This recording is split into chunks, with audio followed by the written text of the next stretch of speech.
Ditemukan foto dan gambar video porno di layar informasi komputer di gedung DPR Senayan yang biasa diakses publik. Bersiaplah ditilang jika Anda melanggar jalur Transjakarta.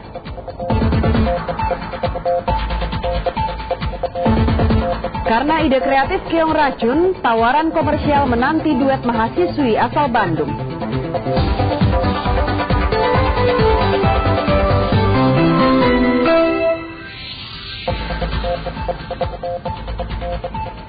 Selamat petang saudara, saya Rika Amru kembali mengantarkan liputan petang yang menghadirkan informasi soal perkembangan kasus ibu yang membunuh bayinya sendiri di Jakarta. Juga kami soroti harga-harga kebutuhan pokok yang semakin mahal sehingga inflasi pun tinggi.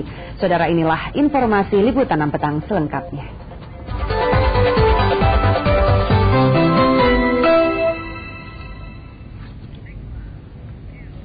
Polisi membubarkan aksi massa yang tergabung dalam Komite Nasional Pemuda Papua Barat. Selain tidak berizin, demonstrasi kali ini juga membawa-bawa bendera bintang kejora lambang separatisme Papua.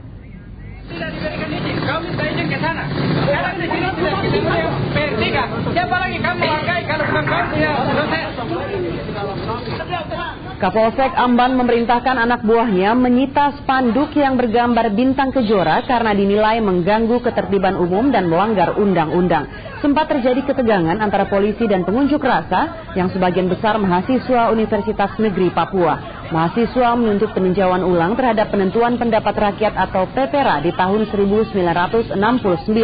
PPRA menjadi dasar bagi Perserikatan Bangsa-Bangsa untuk memasukkan Irian Jaya menjadi provinsi Indonesia. Kini mahasiswa itu menilai PPRA tidak sesuai dengan aspirasi rakyat Papua.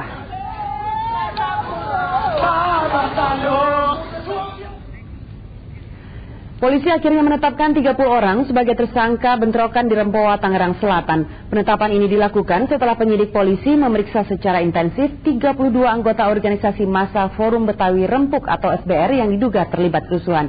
Kini polisi sudah resmi menahan mereka.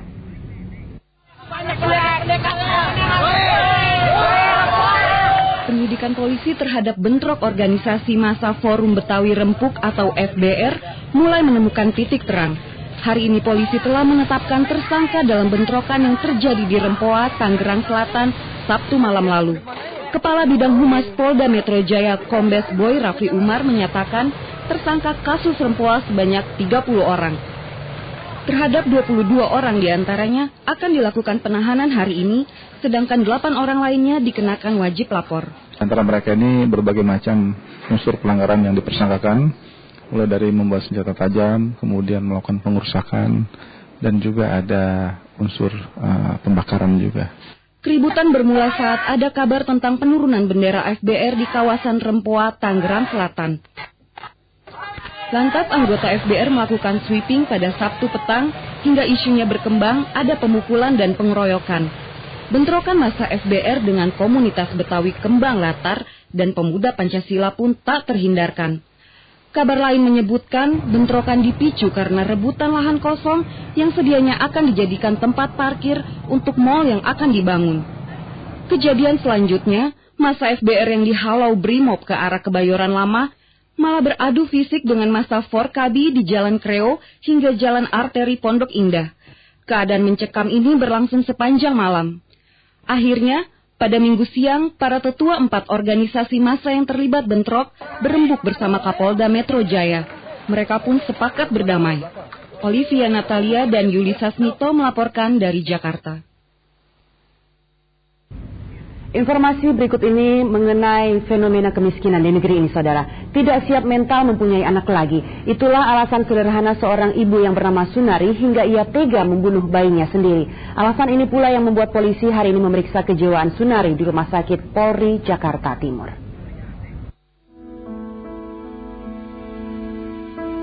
Satu lagi kisah memilukan di negeri ini. Nyawa anak manusia bagai tidak ada harganya. Ketuk pintunya nggak ada, Pak. Nah, ketuk nggak dibuka pintunya. Sampai 3 kali baru dibuka, Pak. Ya terus waktu dibuka, saya curiga kalau anak saya kelihatan pucat, Pak. Nah terus saya pegang, dia bilang anakmu tak bunuh mas gitu. Saya langsung nangis aja Pak. Bilang katanya nggak sanggup Pak, nggak sanggup ngurusin. Bergetar bibir Sugino mengulang kembali kisah memilukan yang dialami keluarganya. Aulia, putri ketiganya, meninggal dunia. Ironisnya, Aulia justru meregang nyawa di tangan ibunya sendiri. Sebilah pisau dapur telah merenggut nyawa Aulia untuk selamanya. Sunari, sang bunda, langsung diringkus, masih dengan wajah yang sulit ditebak. Bingung, sedih, atau justru takut saat dibawa anggota polisi. Kini lengkap sudah derita Sugino, si penjual ketupat sayur. Anak tiada, istri pun dipenjara. Sunari pun ditahan di Polsek Pasar Minggu, Jakarta Selatan, dan pagi tadi menjalani pemeriksaan kejiwaan di Rumah Sakit Polri, Jakarta Timur. Kalau kesananya mungkin kita masih perlu pendalaman, tapi yang lebih kuat sih karena tidak siap secara mental, karena anak-anak yang lain sudah cukup gede. Ada yang 19 tahun, ada yang 16 tahun, terus kemudian baru 15 hari yang lalu lahirlah si Aulia. Bukan sekali ini saja berita ibu membunuh atau membuang anaknya tersiar.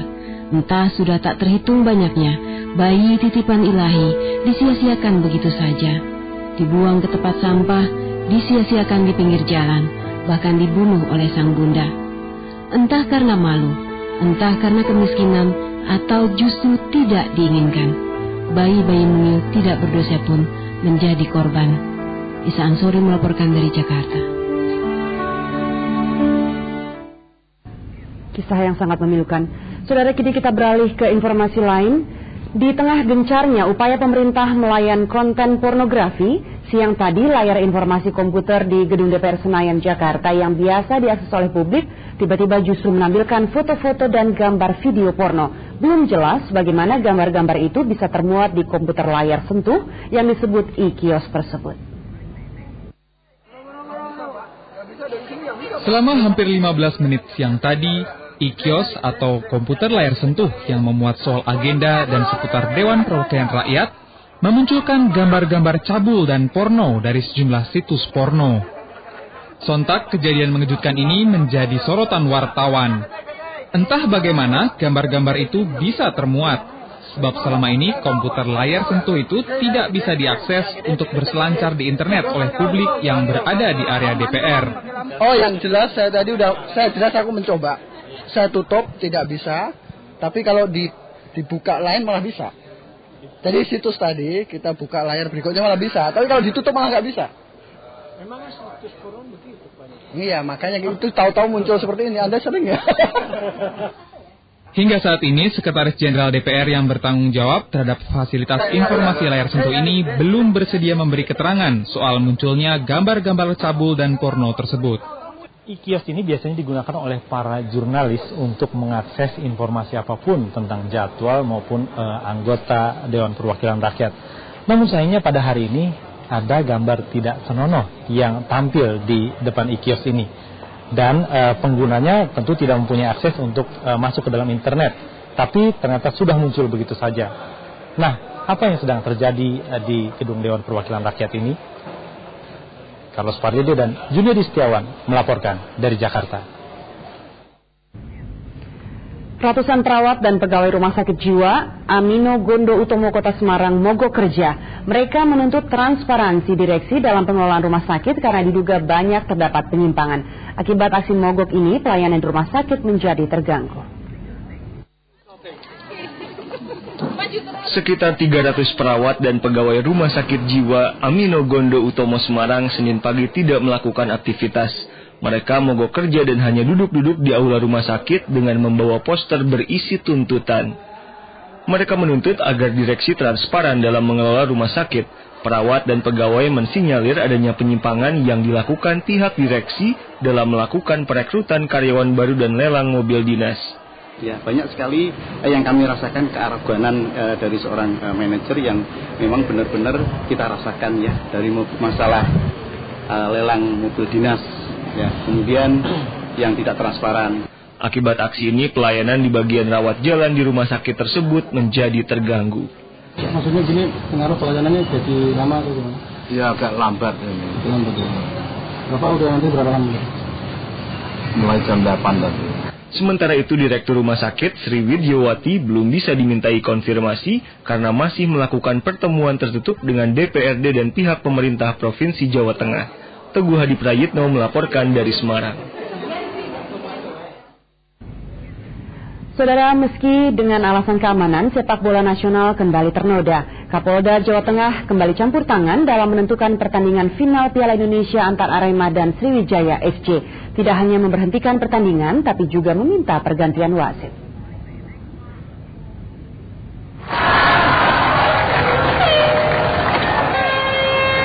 Bakar di tribun Stadion Manahan Solo dan lemparan botol air mineral ke arah aparat ini semakin menjadi saat pertandingan final Piala Indonesia antara Arema Indonesia melawan Sriwijaya FC. Karena aksi anarkis di babak kedua semakin meluas dan polisi kewalahan. Kapolda Jawa Tengah, Irjen Polisi Alex Bambang Riyatmojo akhirnya menghentikan sementara pertandingan selama 45 menit dan memerintahkan penangkapan, serta meminta PSSI mengganti wasit yang dinilai tidak adil itu.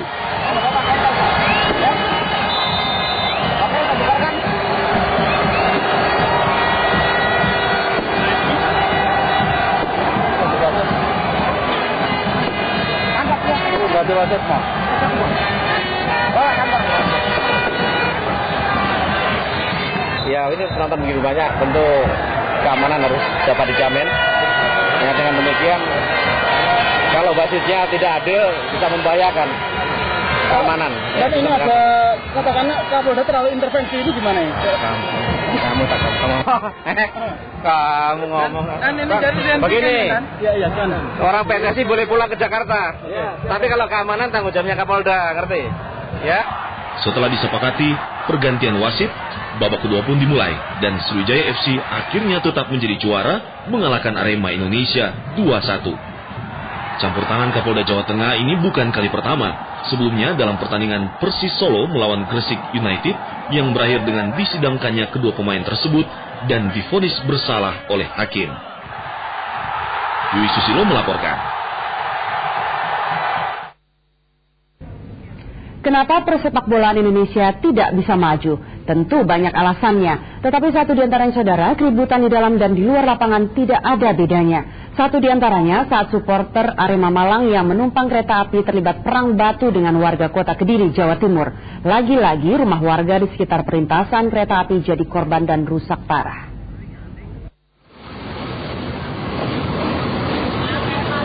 Sejak pagi puluhan polisi sudah berjaga-jaga di sekitar stasiun Kediri. Para penumpang di stasiun juga diminta pindah ke tempat yang lebih aman, karena sesaat lagi kawasan stasiun akan menjadi tempat yang tidak aman. Apa yang diperkirakan akhirnya terjadi. Ratusan supporter Arema yang naik kereta Mata Remaja tiba-tiba melemparkan batu ke arah sejumlah warga. Ratusan supporter Arema yang pulang usai menonton laga final Piala Indonesia di Solo ini sepertinya sudah menyiapkan serangan. Bahkan supporter yang naik di atas kereta membawa sejumlah batu. Perang batu pun tak terhindarkan. Aksi supporter Arema langsung dibalas warga Kediri. Mereka pun melemparkan batu ke arah kereta yang sedang melintas. Meski hanya sekejap, perang batu ini menyebabkan sejumlah kaca rumah hancur. Perseteruan Aremania dan warga sekitar stasiun Kediri sudah terjadi sejak lama. Warga mengklaim Aremania selama ini membuat ulah jika melintas. Mereka sering kali melempari rumah warga hingga terjadi aksi balas. Bahkan ketika Aremania berangkat ke Solo minggu kemarin juga terjadi aksi pelemparan yang dilakukan Aremania. Tak heran jika pesepak bolaan Indonesia tak kunjung maju. Dan Sumirat melaporkan dari Kediri.